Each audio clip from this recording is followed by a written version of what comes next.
పునరుత్థానుడనా యేసయ్యా, నీ కృపచేతనే నాకు నీ రక్షణ భాగ్యము కలిగిందని, నీ కృపచేతనే నాకు నీ రక్షణ భాగ్యము కలిగిందని పాడనా. ఊపిరి నాలో ఉన్నంత వరకు పాడనా, ఊపిరి నాలో ఉన్నంత వరకు నా విమోచకుడవు నీవే అని రక్షణానందం నీ ద్వారా కలిగిందని, నా విమోచకుడవు నీవే అని రక్షణానందం నీ ద్వారా కలిగిందని స్తుతి పాడుచు నిన్నే కనపరచుచు ఆరాధించదని జీవించుచు, స్తుతి పాడుచు నిన్నే కనపరచుచు ఆరాధించదని జీవించుచు, నే ముందెన్నడూ వెళ్ళని తెలియని మార్గము నాకు ఎదురాయని, నే ముందెన్నడూ వెళ్ళని తెలియని మార్గము నాకు ఎదురాయని, సాగిపో నా సన్నిధి తోడుగా వచ్చునని, నా సాగిపో నా సన్నిధి తోడుగా వచ్చునని, నా నీ వాగ్దానమే నన్ను బలపరచని పరిశుద్ధాత్ముని ద్వారా నడిపించెని, నీ వాగ్దానమే నన్ను బలపరచని పరిశుద్ధాత్ముని ద్వారా నడిపించెని, స్తుతి పాడుచు నిన్నే కనపరచుచు ఆరాధించదని జీవించుచు, స్తుతి పాడుచు నిన్నే కనపరచుచు ఆరాధించదని జీవించుచు, చెరలోనైనా స్తుతి పాడుచు మరణము వరకు నిన్ను ప్రకటించెదాం, చెరలోనైనా స్తుతి పాడుచు మరణము వరకు నిన్ను ప్రకటించెదాం, ప్రాణమా కృంగిపోకే ఇంకొంతకాలం, ప్రాణమా కృంగిపోకే ఇంకొంతకాలం, యేసు మేఘాలపై త్వరగా రానుండగా నిరీక్షణ కోల్పోకు నా ప్రాణమా, యేసు మేఘాలపై త్వరగా రానుండగా నిరీక్షణ కోల్పోకు నా ప్రాణమా, స్తుతి పాడుచు నిన్నే కనపరచుచు ఆరాధించదని జీవించుచు, స్తుతి పాడుచు నిన్నే కనపరచుచు ఆరాధించదని జీవించుచు, పునరుత్థానుడనా యేసయ్యా, మరణము గెలచి బ్రతికించితివి నన్ను, స్తుతి పాడుచు నిన్నే కనపరచుచు ఆరాధించదని జీవించుచు.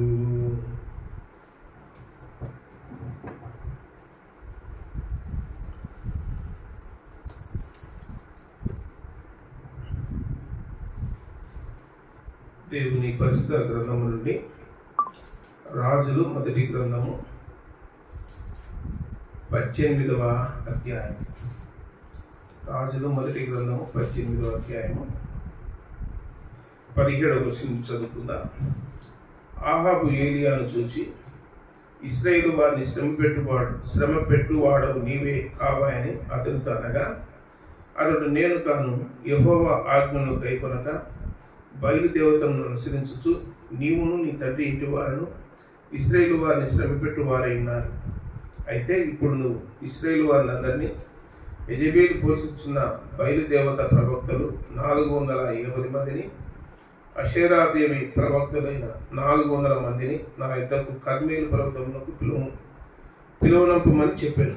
ఆహాబు ఇశ్రాయేలు వారినందరి యుద్ధకు దూతలు పంపి ప్రవక్తలను కర్మేలు పర్వతమునకు సమకూర్చారు. ఏలియా జనులందరి దగ్గరికి వచ్చి, ఎన్నాళ్ళ మటుకు మీరు 2 తలంపుల మధ్యన తడబడుచుందురు? యెహోవా దేవుడైతే ఆయనను అనుసరించుడి, బయలుదేవుడైతే వారిని అనుసరించుడని ప్రకటన చేయగా జనులు అతనికి ప్రత్యుత్తరముగా ఒక మాట ఆయనను పలకకపోయేది.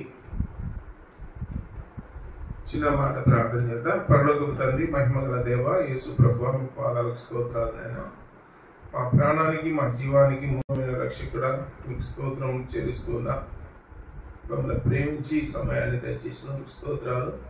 చదువుకున్న వాక్య భాగాన్ని దీవించి ఆస్వాదించి మాకు పంచిపెడుతురని, మాకందరికి వినేచేవి గ్రహించే మనసు దయచేయదని మీ సన్నిధి మాతో ఉంచుతురని, శబ్ద యంత్రం ద్వారా బయట ఉన్న ప్రజలు సత్యాన్ని గ్రహించగలిగినట్లు వారి మనోనేత్రాలు తిరుగుదురని, మీరు నిజమైన దేవుడని, పాపమును క్షమించే దేవుడని, పరలోకానికి మార్గం ఉన్నారని ప్రతి ఒక్కరూ తెలుసుకున్నట్లు దయచూపుతారని మీ సన్నిధి మాతో ఉంచుతారని, ప్రియరక్షకుడైన యేసుక్రీస్తు వారి సర్వశక్తి గల జీవము గల నామమున స్తోత్రములు చెల్లించి బతిమాలి దినమై వేడుకొనుస్తున్నాము తండ్రి. ఆమేన్. దైవ గ్రంథములో రాజులు మొదటి గ్రంథము 18వ అధ్యాయము 17 నుండి ఒక 3 వచనాలు చదువుకున్నాం. అందులో చరిత్ర ఏంటంటే, ఇశ్రాయేలు ప్రజలను ఒక రాజు పరిపాలన చేస్తున్నాడు. ఆ రాజు పేరు ఆహాబు. ఆహాబు తండ్రి పేరు ఒమ్రి. ఆహాబు భార్య పేరు యెజెబెలు. ఆహాబు ఇశ్రాయేలు ప్రజలకు రాజ్యం విడిపోయిన తర్వాత మొట్టమొదటి రాజు యరొబాము, నేబాతు కుమారుడైన యరొబాము. యరొబాము నడుచుకున్నట్లుగా ఆహాబు కూడా 100% సంపూర్ణంగా నడుచుకున్నాడు. విగ్రహారాధన పెంచి పోషించినాడు. మరి ఇశ్రాయేలు రాజ్యంలో ప్రతి పల్లెలోను, ప్రతి గ్రామంలోను, ప్రతి పట్టణంలోను, సొమ్రోనులోను, అన్ని ప్రాంతాలలో దేవాలయాలు కట్టించి విగ్రహారాధన పెంచి పోషించి బయలు అనేవానికి దేవాలయాలు కట్టారు. అలాగే శ్రీదేవత ఆషారాదేవి అని చెప్పి ఆ దేవత పేరున ధ్వజస్తంభాలు నిలబెట్టారు. ఇలాగూ ప్రజలను జీవము గల దేవుని వైపు కాకుండా జీవము లేని వ్యర్థమైనటువంటి వాటి వైపు ప్రజలను తిప్పి దేవునికి కోపం పుట్టించాడు. దేవుడు విగ్రహారాధన ఒప్పుకోడు అని మరి నిర్గమాకాండం 20వ అధ్యాయము 2-3 వచనాల్లో దేవుడు తెలియజేశాడు. ఆకాశం క్రింద కానీ, భూమిపైన కానీ, భూమి కింద ఉన్న నీళ్ళ యందు కానీ వేటి రూపమైనను మీరు చేయకూడదు. పోత పోయబడినది కానీ, చెక్కతో చేయబడినది కానీ, రాయితో చేయబడినది కానీ ఏదైనా ఏ రూపం మీరు చేయకూడదు అని చెప్పి దేవుడు ఖచ్చితంగా ఆజ్ఞాపించారు. అయితే ఆహాబు భార్య యెజెబెలు ఇద్దరు కలిసి ఇశ్రాయేలు రాజ్యాన్ని విగ్రహాలతో నింపిపెట్టి దేవుని కోపానికి గురైనారు. అందును బట్టి దేవుడు ఏం చేసినాడంటే, ఆహాబును సరిదిద్దడానికి, సరిచేయడానికి దైవజనుడైనటువంటి ఏలియాను ఆహాబు వద్దకు పంపాడు.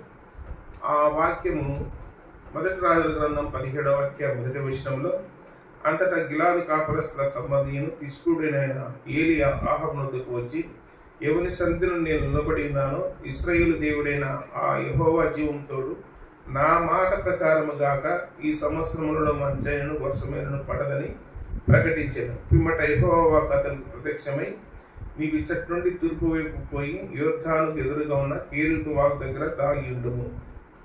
ఇలాగూ దైవజనుడు ఇశ్రాయేలు ప్రజల రాజు అయినటువంటి ఆహాబు వద్దకు వచ్చి, నీవు చేసినటువంటి ఈ పని వలన దేవుడు నీ రాజ్యములో 3.5 సంవత్సరాలు వర్షము కానీ మంచు కానీ కురవదు, పడదు అని చెప్పి దేవుని మాటగా చెప్పి ఆయన బయలుదేరిపోయినాడు.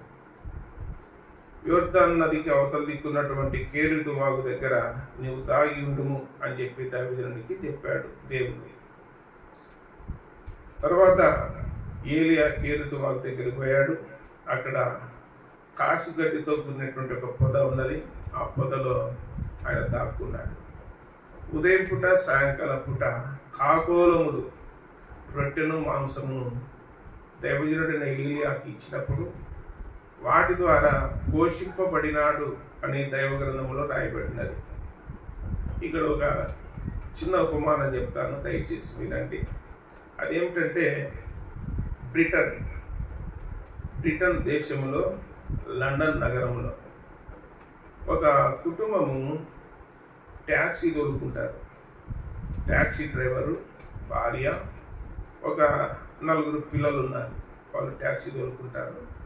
అయితే ఆ డ్రైవరు కొన్ని దుర్వ్యసనాల వలన మరి త్రాగుడుకు బానిసై తన ఆరోగ్యాన్ని పోగొట్టుకొని అనతి కాలంలోనే లోకం విడిచాడు, అంటే చనిపోయినాడు.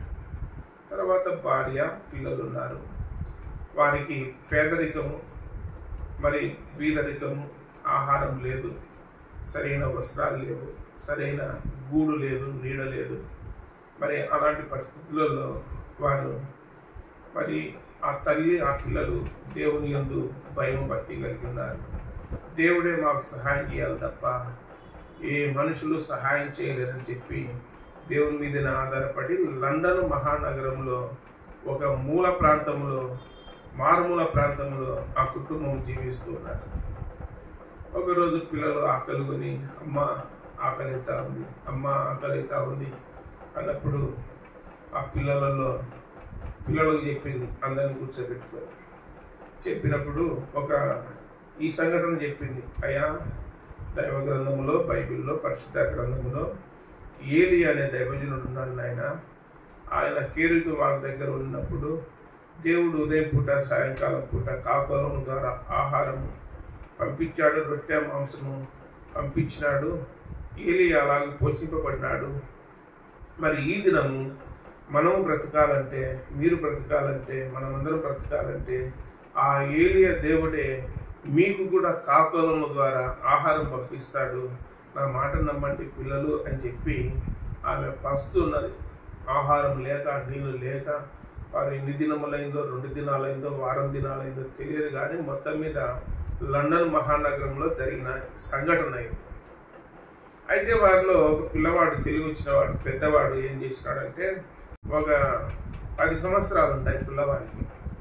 ఆ పిల్లవాడు వాళ్ళమ్మ చెప్పినటువంటి ఆ బోధ ఏలియాకు కాకోలములు రొట్టెను మాంసము తెచ్చినాయినైనా ఆ కాకోలములే మనకు కూడా తెస్తాయి అని చెప్పినప్పుడు ఆ పిల్లవాడు ఆ మాటల మీద నమ్మకం పెట్టుకొని ఊరు ఎలుపట, అంటే తమ ఇంటి ముందర ఒక అరుగు ఉంటే అరుగు మీద కూర్చున్నాడు. కూర్చొని కాకులు ఆహారం తీసుకొస్తాయి, నేను తినాలని చెప్పి ఎదురు చూస్తా ఉన్నాడు. ఆ దారిన పోయే వాళ్ళందరూ, ఏం అబ్బాయి ఈడ కూర్చున్నావు, ఎందుకంటే లేదు మా అమ్మ చెప్పింది కాకులు ఆహారం చేస్తాయని చెప్పింది, అందుకని నేను ఈ అరుగు మీద కూర్చున్నా అని చెప్పాడు. మరి సాయంత్రం అయింది, 4 అయింది, 5 అయింది, 6 అయింది, చీకటి పడింది. అరుగు మీద కూర్చున్నాడు. ఏమ్రా బాబు మళ్ళీ ఇట్టనే కూర్చున్నామంటే, లేదు మా దేవుడు ఖచ్చితంగా మాకు సహాయం చేస్తాడు, ఆహారం పంపుతాడు, మేము ఆకలి కొని ఉన్నాము అని చెప్పినప్పుడు చీకటి అయింది, రాత్రి అయింది. మరి కాకులు కూడా కావుమని అరుసు చెట్ల మీద ఉడిగినాయి. ఇంకా కాకులు రావు. దాన్ని పోయి వాళ్ళు అన్నారు, అదే నాయన అదంతా నీ భ్రమ, కాకులు రావు, ఏమి ఆహారం దేవు, ఎందుకు అట్లా మొండి కూర్చున్నావు అని చెప్పి దాన్ని వేటలు అన్నారు. ఏది ఏమైనా నేను దేవుని మీద నమ్మకం పెట్టుకున్నాను, ఆ దేవుడు ఖచ్చితంగా మాకు ఆహారం ఇస్తాడన్న విశ్వాసము నమ్మకంతో మొండిగా అట్టనే కూర్చున్నాడు పిల్లడు. ఆ రోజు రాత్రి లండన్ మహానగరంలో ఉన్నటువంటి కార్పొరేషన్ మేయర్ ఒక గుర్రం మీద మారువేషం వేసుకొని ప్రజల పరిస్థితులు ఎలా ఉన్నాయని చెప్పి తెలుసుకోవడానికి సంచారం చేస్తూ ఉన్నాడు గుర్రం మీద లండన్ మహానగరంలో. అలా సంచారం చేస్తూ ఉన్నప్పుడు ఈ పిల్లవాడు బయట అరుగు మీద కూర్చొని ఉన్నాడు. రాత్రిపూట ఎవరు లేరు, పిల్లవాడు ఒక్కడు ఉన్నాడు. అప్పుడు రాత్రి 10 గంటలు అయింది. అప్పుడు లండన్ మహానగరంలో ఉన్నటువంటి మేయర్ గుర్రం దిగి పిల్లవాని దగ్గరికి పోయి, ఏం నాయన పరిస్థితి, ఎందుకు ఇలా కూర్చున్నావు అని అడిగినాడు. అడిగినప్పుడు పిల్లవాడు చెప్పాడు, అయ్యా 5 దినాలైంది, మాకు ఆహారం లేదు, నీళ్లు కూడా లేవు, మా పరిస్థితి బాగాలేదు. మా అమ్మ చెప్పింది ఏలియా దేవుడు కాకులముల ద్వారా మాకు ఆహారం పంపుతాడని మాకు చెప్పింది, అందుకు కాకులు మాకు ఆహారం తెస్తాయని చెప్పి ఎదురు చూస్తా ఉందా అని ఆ నగరం మేయర్తో పిల్లవాడు చెప్పినప్పుడు వెంటనే అక్కడ ఉన్నాడు 5 స్టార్ హోటల్కు ఫోన్ చేసినాడు. ఆహార పదార్థాలు ఏవైనా మిగిలింటే చెప్పండి అని అడిగినాడు. అడిగితే కొన్ని హోటళ్ళల్లో ఆహార పదార్థాలు మిగిలి ఉన్నాయి. వెంటనే ఆయన అధికారి కనుక ఒక ట్రక్లో ఆహారం వచ్చింది. తర్వాత ఆ గుడిసెల్లికి పోయినాడు మేయరు, అడిగినాడు, అయ్యా నాకు జ్వరం వస్తూ ఉంది, వారం రోజులైంది, పిల్లలకు తిననీకి ఏమీ లేదు, మరి ఇది మా పరిస్థితి, పిల్లలకు చదువు కూడా లేదు అని చెప్పినప్పుడు ఆ మేయరు ఒక కార్పొరేట్ హై స్కూల్లో మరి పిల్లలను చేర్పించి ఆమెను హాస్పిటల్ చేర్పించి వాళ్ళకు కావలసిన ఆహార పదార్థాలు సిద్ధపరిచి అలా సహాయం చేసినాడని చెప్పి ఒక జరిగిన సంఘటన నేను విన్నాను. మరి ఏలియా దేవుడు ఎక్కడున్నాడు, ఆ దేవుడు యోర్దాను నదిని పాయలుగా చీవునుగాక అని చెప్పి ఏలియా దైవజనునికి పరిచారకుడు ఉన్న ఎలీషా కూడా అదే మాట పలికినాడు. కాబట్టి దేవుడు ఎక్కడున్న దేవుడే, ఆయన అన్యాయం చేయడు, తన పిల్లలకు సమృద్ధిగా దయచేస్తాడని ఆ లేఖనం ద్వారా మనకు తెలిసింది. సరే, మొత్తం మీద ఆహాబు విగ్రహారాధన విడవలేదు, మరి బలులర్పించడము, తన రాజ్యములో దేవాలయం ధ్వజస్తంభాలను పెట్టడము మానుకోలేదు. అయితే ఇక కరువు ప్రారంభమైంది. 3.5 సంవత్సరాలు వర్షం పడలేదు, మంచు పడలేదు, అక్కడ పశువులకు మేత లేదు, నీళ్లు లేవు, ఆహారం లేదు. మరి పశువులకు మేత దొరకాలని చెప్పి ప్రతి గ్రామాన్ని, ప్రతి పట్టణాన్ని మరి ఆహాబు రాజు తన దగ్గర ఉన్న పరిచారకులను పంపాడు. వారంతా వెతుకుతా ఉన్నారు. ఆహాబు, ఓబద్య అనేటువంటి 2 ఉష్ణదారులు కనుక్కోవాలా, నీటిదారులు కనుక్కోవాలా అని చెప్పి బయలుదేరినారు. అయితే ఆహాబు దైవజనుడైన ఏలియా ఎక్కడ కనపడినా పట్టుకుని అని చెప్పి అందరికీ ఇన్ఫర్మేషన్ ఇచ్చి చెప్పినాడు. ఏదేమైనా సమయం ఆసన్నమైనప్పుడు దేవుడు దైవజనుడైన ఏలియాకు చెప్పాడు, అయ్యా నీవు ఆహాబు దగ్గరికి వెళ్ళి దర్శించుకో, సమయము ముగుస్తూ ఉంది, 3.5 సంవత్సరాలు టైం అయిపోతా ఉంది, నువ్వు వెళ్ళి ఆహాబుతో మాట్లాడుకో అని చెప్పి దైవజనుడైన ఏలియాకు దేవుడు చెప్పినప్పుడు దైవజనుడు ఏలియాను దర్శించడానికి బయలుదేరించినాడు. ఆ సమయంలో ఆహాబు దగ్గర ఇంకొక దైవజనుడు ఉన్నాడు, ఆయన పేరు ఓబద్య. ఆయన కూడా ప్రవక్తే. ఆయన దేవుని యందు భయం భక్తి కలిగిన వాడు. ఆయన కూడా ప్రార్థనాపరుడు. ఆయన 50 మందిని 100 మందిని ఒక గుహలో దాచిపెట్టి అన్నపానములు ఇచ్చి పోషించి దేవుని యందు భయం భక్తి కలిగిన వాడని గ్రంథంలో చూస్తున్నాను. దైవజనుడు బయలుదేరిపోతా ఉంటే ఎదురుగా ఓబద్య వచ్చినాడు. ఇద్దరు ఒకరికొకరు ఎదురుపడ్డారు. అప్పుడు ఓబద్య అడిగాడు, అయ్యా ఏలియావు నీవేనా అని అన్నప్పుడు అవును నేనే అన్నాడు. రాజైన ఆహాబును దర్శించింది నువ్వే కదంటే అవును నేనే. మరి ఈ దినము కూడా ఆహాబును దర్శిస్తాను ఖచ్చితంగా అని చెప్పినాడు. అప్పుడు నేను వస్తున్నా అని చెప్పి ఆహాబుకు చెప్పుకో అని చెప్పి ఓబద్య చెప్పినప్పుడు ఓబద్య అన్నాడు, నేనే నీకు దొరికినానా? ఆహాబు ఎట్లున్నాడో తెలుసా మీకు? నువ్వు కనపడితే చంపాలని ప్రతి దారిలో కూడా పట్టణంలో కూడా అక్కడక్కడ మనుషులు పెట్టాడు కనపడితే చంపాలని. ఇలాంటి పరిస్థితుల్లో నేను ఆహాబు దగ్గరికి పోయి ఏలియా అలాంటి స్థలంలో ఉన్నాడని చెప్పినప్పుడు నేను పోయి చెప్తాను, తర్వాత దేవుడు నిన్ను వేరొక స్థలానికి తీసుకుని పోతే అతను నన్ను చంపేస్తాడు, కనుక నేను వెళ్ళలేను అంటాడు ఓబద్య. అప్పుడు దైవజనుడు అన్నాడు, జీవముగల దేవుని నామమున చెప్తున్నాను, ఖచ్చితంగా ఈరోజు ఆహాబును దర్శిస్తానప్పుడు ఓబద్య పోయి ఆహాబుకు చెప్పినాడు. ఇప్పుడు మనం చదువుకున్న వాక్య భాగం ఏమిటంటే, ఇశ్రాయేలు ప్రజలను శ్రమ పెట్టువాడవు నీవే కదా అని చెప్పి ఆహాబు ఏలియాని అడిగినాడు. అప్పుడు ఏలియా అన్నాడు, నేను కాదు నేను శ్రమ పెట్టింది, నీవు, నీ ప్రజలు, నీ భార్య, నీ రాజ్యంలో ఉన్న మనుషులు అందరూ కలిసి విగ్రహారాధన వైపు ప్రజలను మళ్లించి దేవునికి కోపం పుట్టించి నీ రాజ్యములో 3.5 సంవత్సరాలు వర్షము కరువు వచ్చేటట్లు మీరే చేతులారా చేసుకున్నారు. కీడు చేసింది మీరు, దేవునికి కోపానికి గురైంది మీరు. ఆ కోపం నుంచి మల్లుకోవాలంటే మీరు విగ్రహారాధన మానుకోవాలి అని ఎంత చెప్పినా మీరు మానుకోలేదు అని చెప్పి ఆహాబు చెప్పాడు. చెప్పి ఇప్పుడు ఒక మాట చెప్పాడు, బయలు దేవుడైతే అటువైపు ఉండండి, మరి యెహోవా దేవుడైతే ఇటువైపు ఉండండి. ఎవరో ఒకరు దేవుడు ఉండాలి, ఇద్దరు ఉండకూడదు. కాబట్టి మరి మీ దగ్గర బయలు అనేవానికి 400 మంది ఉన్నారు, ఆషారాదేవి అనే ఆమెకు 450 మంది ఉన్నారు. మీరే మెజారిటీ మెంబర్స్ ఉన్నారు, భక్తులు ఉన్నారు. కనుక నేను ఒక చిన్న సంఘటన చెప్తా, దయచేసి వినండి అని చెప్పి 2 ఎద్దులు తీసుకునండి, వధించండి. ఒక ఎద్దు మాంసమును కట్టెల మీద పెట్టండి. ఎవరైతే ప్రార్థన చేస్తారో వాళ్ళ ప్రార్థన విని ఆకాశం నుండి అగ్ని దిగి వచ్చి ఆ కట్టెలను మాంసాన్ని కాల్చివేస్తే వాళ్ళే నిజమైన దేవుడు అని తెలుసుకొని అన్నప్పుడు అక్కడ ఉన్నటువంటి ప్రవక్తలు ప్రజలు అందరూ నీ మాట మంచిదయ్యా, మేము నీ చెప్పినట్టే వింటామని తెలియజేసినాను. జరిగిన సంఘటన ఏమిటంటే వారందరూ కలిసి ఆ కర్మేలు పర్వతం దగ్గర ఒక ఎద్దును వధించి కట్టెల మీద మాంసం పెట్టి, బయలా బయలా ఎక్కడున్నావు, ఈ మాంసాన్ని కాల్చివేయి, ఈ కట్టెలను కాల్చివేయి అని చెప్పి గంతులు వేస్తూ బయలుకు ప్రార్థన చేసిరి. తమ బయలు అనే వాళ్ళ పేరు మీద ప్రార్థన చేసిరి అని గ్రంథంలో రాయబడింది. మరి మధ్యాహ్నంగా వచ్చింది, బయలు అనేవాడు పలకలేదు.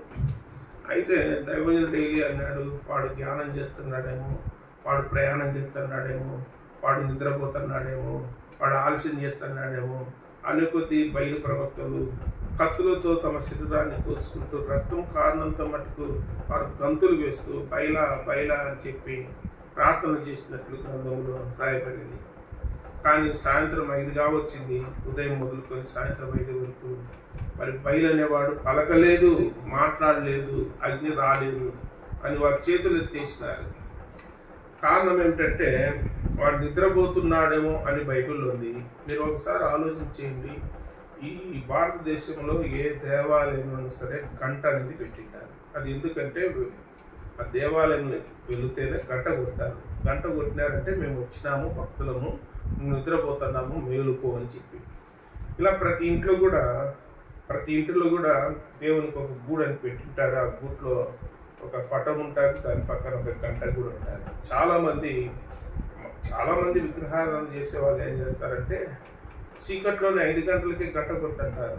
ఒకరోజు అడిగినాను, ఎందుకు ఇట్లా చేస్తున్నారంటే మా భక్తి, మా ప్రార్థన, మా దేవుడు ఆలకించాలా అని గంట కొట్టి లేపి మేము అడుగుతాము అని చెప్పినారు. కాబట్టి ఇలాంటి సంఘటనలు భూమి మీద ఎన్నో జరుగుతున్నాయి. అయితే దైవ గ్రంథంలో దేవుడు ముందే రాయించి పెట్టినాడు.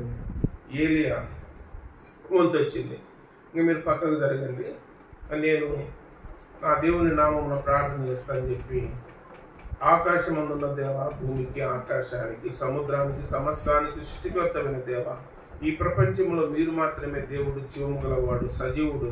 కాబట్టి ఈ ప్రజలందరూ తెలుసుకున్నట్టు ఈ నా ప్రార్థన ఆలకించి ఆకాశం నుండి అగ్ని దిగి వచ్చి ఈ మాంసమును ఈ కట్టెలను బూర్ది చేయునుగాక అని చెప్పి ప్రార్థన చేయగానే దైవజనుడు ఏలియా చేసిన ప్రార్థన దేవుడు ఆలకించి వెంటనే అగ్నిని పంపాడు.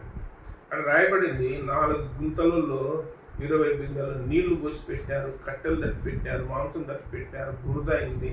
కానీ ఆ బురదలో కూడా తడిసిపోయినటువంటి మాంసాన్ని కూడా అగ్ని కాల్చి వేసిందని చెప్పి గ్రంథంలో చూస్తున్నారు. ఇలాగూ ఆహాబు కాలంలో దేవుడు జీవము గల దేవుడు, సజీవుడు దేవుడు, ప్రపంచంలో ఈయన ఒక్కడే అని చెప్పి రుజువు చేసిన వాడు ఏలియా అని గ్రంథంలో చూస్తున్నాం. మొట్టమొదట సారెపతు అనే గ్రామంలో ఎదవరాల యొక్క కుమార్ని బ్రతికించింది కూడా, చనిపోయిన వాడిని బ్రతికించింది కూడా ఏలియా ఒక్కడే. ఏలియా గొప్ప అద్భుతాలు చేశాడు. గ్రంథములో ఆయన చేసిన అద్భుతాలు 8. మరి యోర్దాన్ నది పాయలుగా చేయబడింది.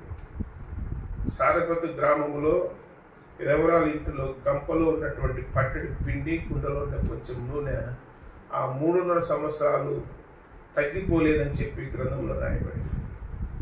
ఇలాగూ ఆయన ఆసక్తితో ప్రార్థన చేయగా వర్షం కురిసెను అని చెప్పి రాయబడింది.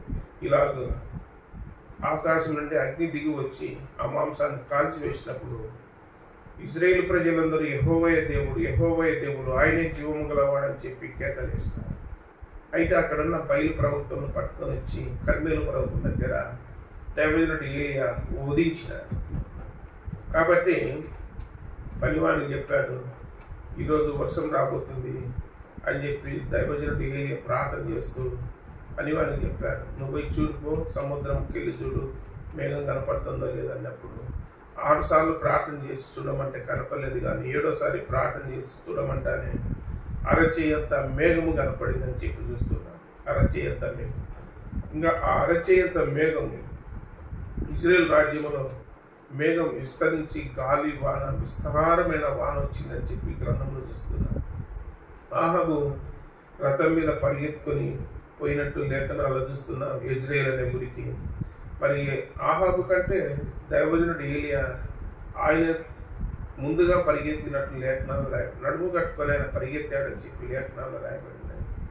ఇందువలన జరిగినది ఏంటంటే యెజబెలుకు ఆహాబు ఇంటికి పోయిన తర్వాత చెప్పాడు, ఏలియా ఇలాంటి అద్భుతం చేసినాడు, బయలు ప్రవక్తలను చంపేసినాడు అని చెప్పినప్పుడు యెజబెలు దుర్మార్గురాలు గనక, ఆమె విగ్రహారాధకురాలు కనుక, సిదోనీల సంబంధమైనది కనుక, ఆమె కూడా ఒక రాజకుమార్తె కనుక ప్రజలను విగ్రహాల వైపు తిప్పినటువంటి మొట్టమొదటి మరి రాణిగా ఉన్నటువంటి యెజబెలు విగ్రహారాధన వైపు మళ్ళించింది.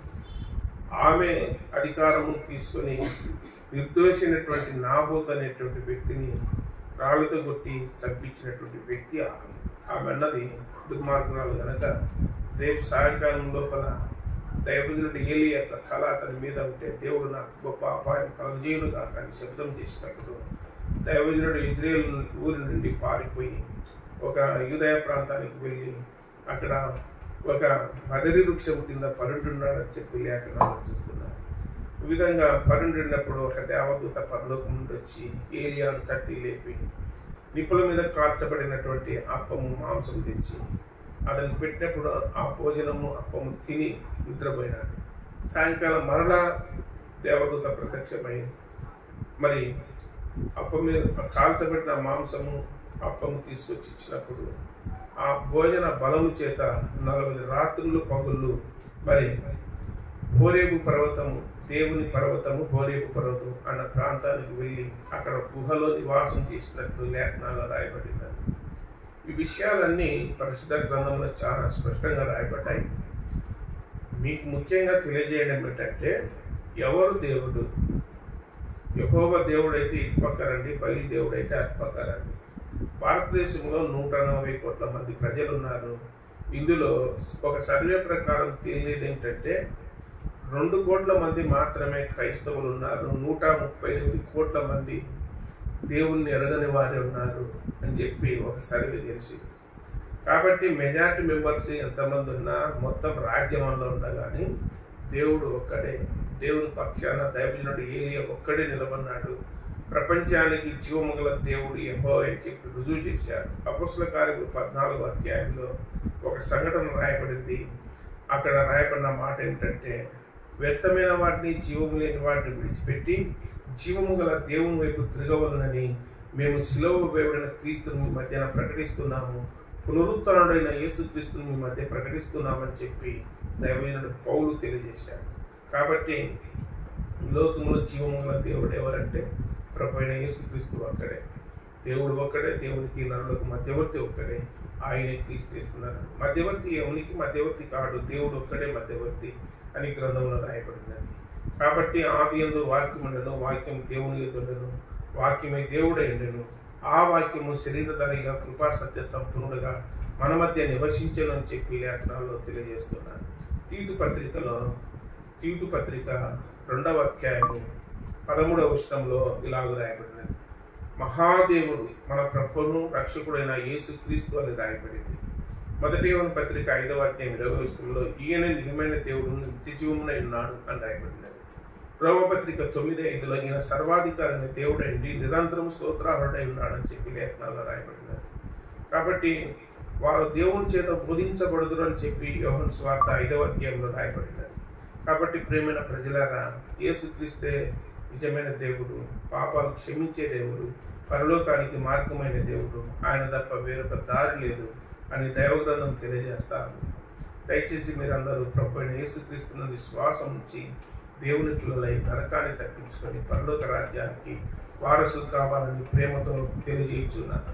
దేవుడు ఈ తలంపులను దీవించుగాక. ప్రార్థన. పరలోకపు తండ్రి, మహిమగల దేవ, యేసు ప్రభువా, మీ పాదాలకు స్తోత్రాలు నాయన. ఇంతవరకు ఇజ్రాయేల్ రాజ్యంలో రాజ్యం రెండుగా అయినప్పుడు ఇజ్రాయేల్ రాజ్యంలో రాజుగా ఉన్నటువంటి ఆగు కాలంలో జరిగిన సంఘటనలు మా దగ్గరికి తీసుకుని వచ్చారు, మాతో మాట్లాడారు. అందుని బట్టి మీకు స్తోత్రాలు చెల్లిస్తున్నాను. ప్రజలు విన్నారు, వారి హృదయాల్లో ముద్రించండి, కార్యం జరిగించండి నాయన. లోకం వైపు కాకుండా మీ వైపు మనడానికి దయ చూపండి. అనేకులు పాప క్షమాపణ మానమనసు పొంది నిజమైన దేవుడిని తెలుసుకోవడానికి దయ చూపుతారని, ప్రజలను దీవించి ఆస్వాదించుదని ప్రియరక్షకుడైన యేసుక్రీస్తు వారి సర్వశక్తి గల జీవముగల నామమున స్తోత్రములు చెల్లించి బతిమాలి దురుణమై వేడుకొనుచున్నాము తండ్రి. ఆమేన్.